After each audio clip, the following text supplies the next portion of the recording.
Novel محبت سے خدا تک کا سفر، تحریر مہوش صدیق، قسط نمبر 19۔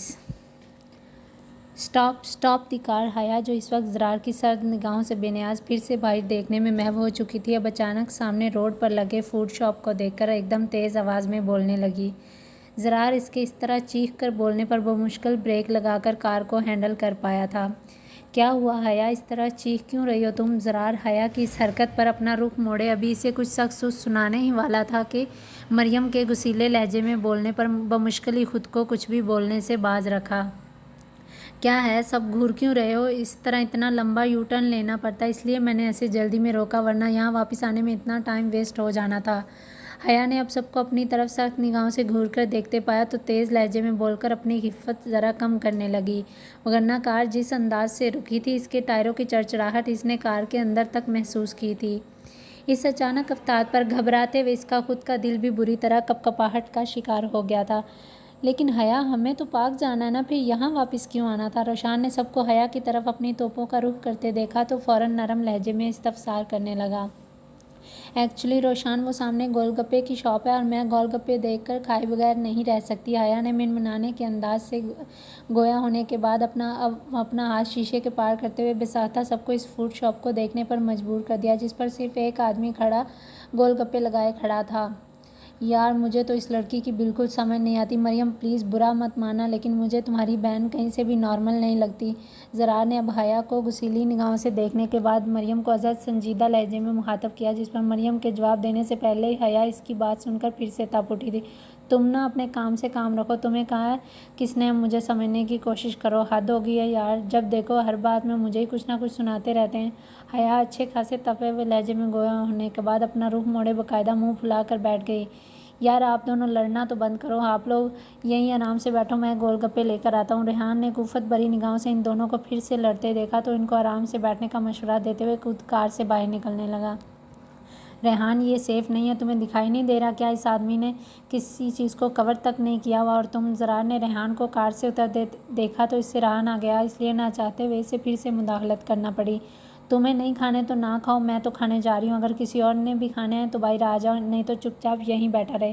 زرار کے بس منع کرنے کی ہی دیر تھی کہ اب تو حیا نے خود سے ضد باندھ لی کہ اب تو وہ ہر صورت میں کھائے گی ہی، آخر اسے زرار کو چڑھا کر اپنی انسلٹ کا بدلہ جو پورا کرنا تھا، اس لیے فوراً سے پہلے اپنا بیگ پکڑتی تن فن کرنے کے انداز سے باقاعدہ ریحان کے ساتھ جا کر کھڑی ہوگی، جو اس وقت اس فوڈ شاپ میں کھڑے آدمی سے گول گپے برتنوں میں ڈلوا رہا تھا۔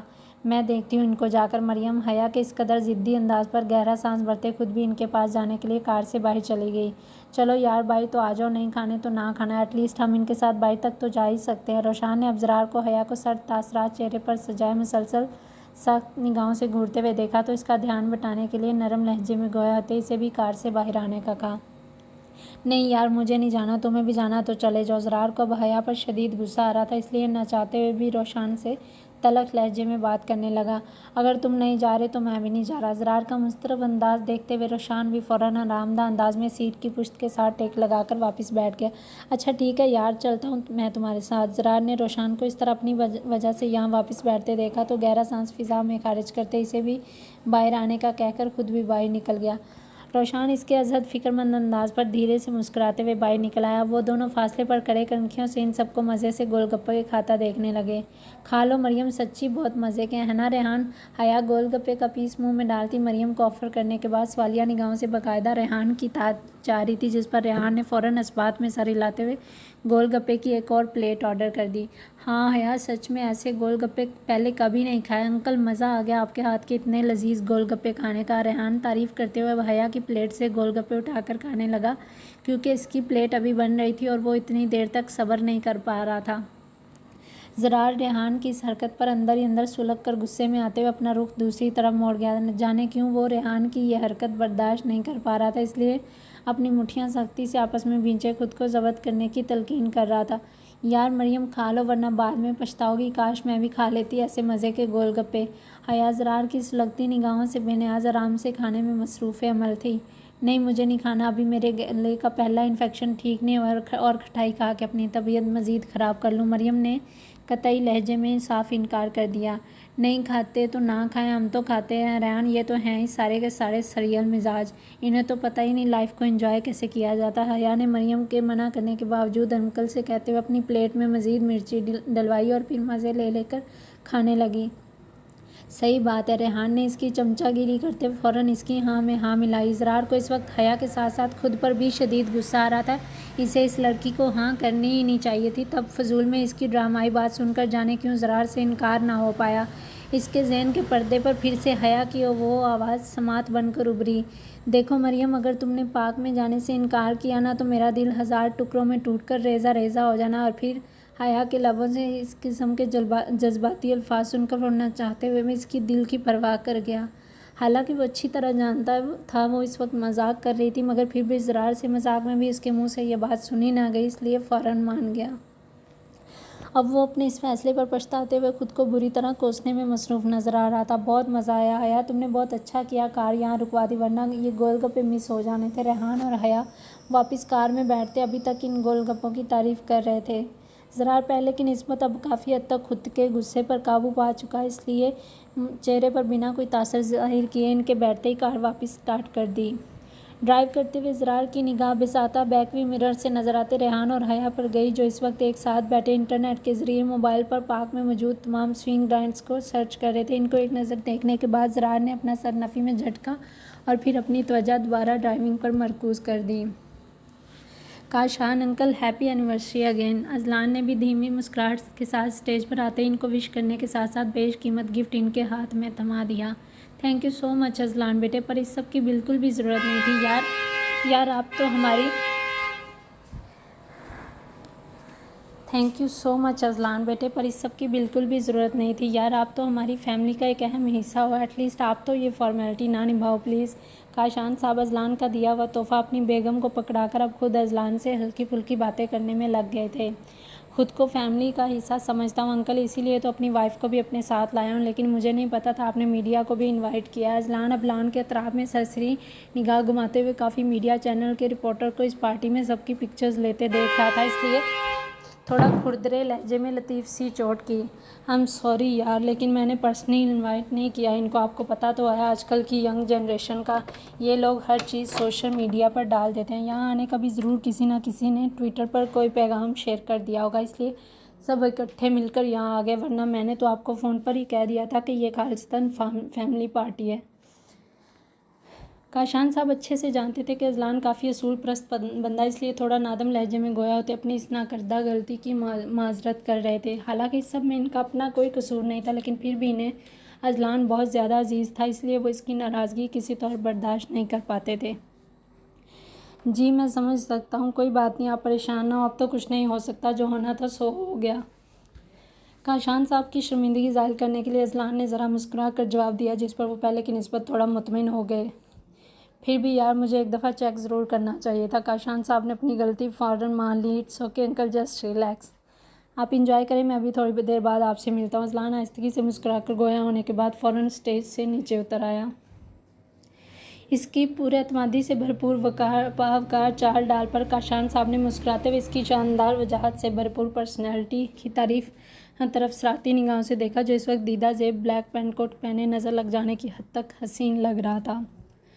اذلان ابھی اسٹیج سے نیچے آیا ہی تھا کہ اچانک موبائل فون کی آواز پر وہ ایک سائڈ سے گزرتے ہوئے ہجوم سے تھوڑا دور جا کر بات کرنے لگا، کیونکہ یہاں پورے لان میں اب تیز موسیقی کی دھنیں رقص کر رہی تھیں، کیونکہ کاشان صاحب نے ملک کے مشہور ترین music star singer Arbaz Khan کو بھی اس پارٹی میں اسپیشلی مدعو کیا تھا۔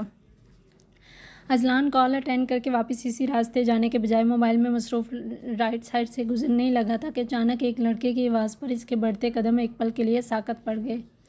یار اذلان صاحب، اس شوبز انڈسٹری میں خود تو کام کر کے کافی دولت کما ہی رہے ہیں، لیکن میں تو ایک اور بات سوچ رہا ہوں۔ لڑکے نے پرسوچ انداز اپناتے ہوئے اپنی انگلیوں کے پورے سے اپنی ٹھوڑی کو سہلایا، جس پر اس کے ساتھ کھڑا لڑکا دوسرا اس کی طرف اپنا رخ موڑے پوری توجہ سے اس کی کہی باتیں سننے لگا۔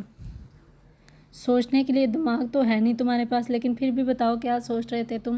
دوسرے لڑکے نے زیر لب مسکراتے ہوئے اس کا مذاق اڑایا، جس پر مقابل نے اسے مصنوعی سخت گوری سے نوازا، پھر اپنی عادت سے مجبور ہو کر پھر سے بات کا آغاز کر دیا۔